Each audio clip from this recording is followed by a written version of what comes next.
Ta vie est courte, et chaque seconde que tu vis est précieuse. Trop précieuse pour que tu continues à offrir, encore et encore, des chances à des hommes qui ne savent que puiser sans jamais nourrir. Trop rare pour que tu la dilapides auprès de ceux qui appauvrissent ton cœur et étouffent ta lumière. Le plus douloureux, dans tout cela, ce n'est pas qu'ils prennent, c'est que toi, tu donnes. Tu donnes en pensant aimer, mais ce n'est pas de l'amour, c'est un cri silencieux pour combler un vide. Tu offres ce que tu n'as même pas réussi à t'offrir à toi-même. Tu donnes à perte. Tu t'épuises dans un espoir qui te consume. Et souvent, ce n'est même pas lui que tu refuses de perdre. C'est l'idée de lui, l'idée qu'il représente quelque chose de rare, d'unique, quelque chose que tu crois ne pas retrouver ailleurs. Alors tu t'accroches, tu t'agrippes à cette illusion avec une intensité presque sacrificielle. Tu t'oublies, tu te renies, tu ne vois plus qu'à travers ses yeux, tu ne vis plus que pour lui, et tu n'arrives même plus à mesurer à quel point tu es devenue dépendante de cette relation qui ne te rend rien de ce que tu y mets. Et c'est là que ça devient brutal. Tu vas puiser dans les réserves invisibles de ton être, dans cette énergie de survie, dans ce qu'il te reste de confiance, de dignité, d'amour-propre. Tu vas tout mobiliser pour lui, pour qu'il reste, pour qu'il t'aime, pour qu'il voie. Tu vas sacrifier des fragments de toi qui ne devraient jamais être bradés. Ta douceur, ta force créative, ta foi en toi, et en face, que se passe-t-il ? Au mieux, un silence, au pire, une indifférence, une inertie qui te blesse plus que des mots tranchants. Il ne répond pas, il n'est pas là, et il ne mesure pas ce qu'il reçoit, parce qu'il n'a pas la capacité de l'accueillir. Il ne sait pas honorer ce que tu offres.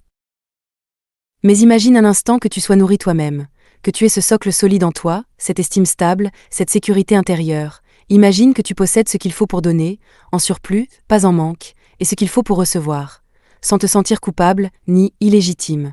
Dans ce cas, même en étant marié, même en ayant des enfants, tu ne t'oublierais pas, tu poursuivrais ton parcours, tu irais chercher ton diplôme avec fierté. Tu t'ouvrirais à ta propre réussite professionnelle, non pas pour prouver quoi que ce soit, mais pour te sentir pleinement toi. Tu continuerais de bâtir ton indépendance financière, parce que c'est un pilier fondamental de ta liberté. Et tu cultiverais ton monde intérieur, émotionnel, spirituel, intellectuel, comme on entretient un jardin précieux. Mais tu me diras peut-être, je n'ai pas le temps. Je suis déjà sur tous les fronts, entre les repas à préparer, les enfants à gérer, le couple à maintenir à flot, et ce job à temps partiel qui ne t'épanouit pas, tu te sens débordé, enfermé dans un quotidien qui te garde loin de ce que tu pourrais réellement accomplir.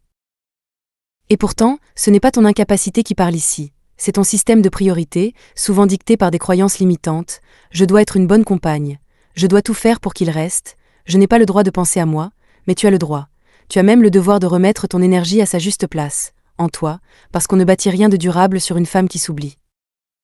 En réalité, il faut que tu ouvres les yeux. Ce n'est pas une question de pessimisme ou de provocation. C'est une invitation à regarder la vérité en face, sans phare ni illusion. Un foyer véritable, stable et épanouissant, ne peut pas reposer sur les épaules d'une seule personne. Il se construit à deux, dans l'équilibre, la réciprocité et l'engagement mutuel. Si tu te retrouves à porter toute la charge, à mettre ta vie entre parenthèses pendant qu'il poursuit la sienne sans se retourner, alors c'est qu'il y a déjà un profond déséquilibre.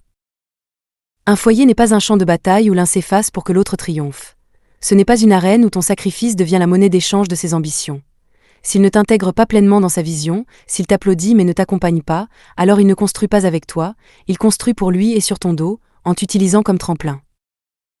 Trop de femmes réalisent trop tard qu'elles ont été les piliers invisibles de la réussite d'un homme qui, en retour, ne les a ni vues ni honorées.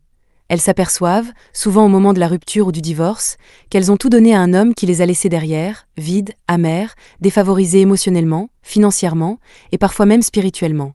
Elles prennent conscience qu'elles ont soutenu une vie qui ne les incluait pas. Et toi, quelque part, tu fais partie de ce scénario. Tu as suspendu tes rêves, tes élans, ton évolution pour un homme qui, dans le fond, ne te regarde pas vraiment. Il ne voit ni ta profondeur, ni ton potentiel, ni même l'ampleur de ce que tu lui offres. Il est trop préoccupé par lui-même pour reconnaître que tu es un cadeau précieux, exceptionnel, que bien peu d'hommes savent recevoir avec la maturité que cela exige. Réveille-toi, parce qu'en vérité ce que tu lui as donné, tu ne pouvais même pas te le permettre. Tu as pioché dans tes réserves vitales, dans ton énergie, ton temps, ta lumière. Tu as cru que t'effacer pour lui était noble, que te sacrifier était synonyme d'amour. Mais en réalité, tu t'es désincarné à petit feu. Tu as cru que t'oublier serait sans conséquence. Mais comment pouvais-tu croire que faire passer sa vie avant la tienne ne finirait pas par te faire disparaître de la tienne ? Comment espérais-tu échapper à la douleur quand tu t'abandonnais complètement pour le satisfaire ? Tu t'es engagé à bâtir un homme, à le renforcer, à l'élever, mais toi, as-tu construit ta propre structure intérieure ? T'es-tu donné cette sécurité que tu offres si facilement ?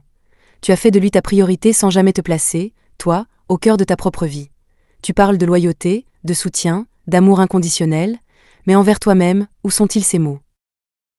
Tu as voulu être sa force, sa fondation, sa lumière. Tu t'es empressé de jouer les architectes de son avenir, oubliant que tu marchais encore sur tes propres ruines.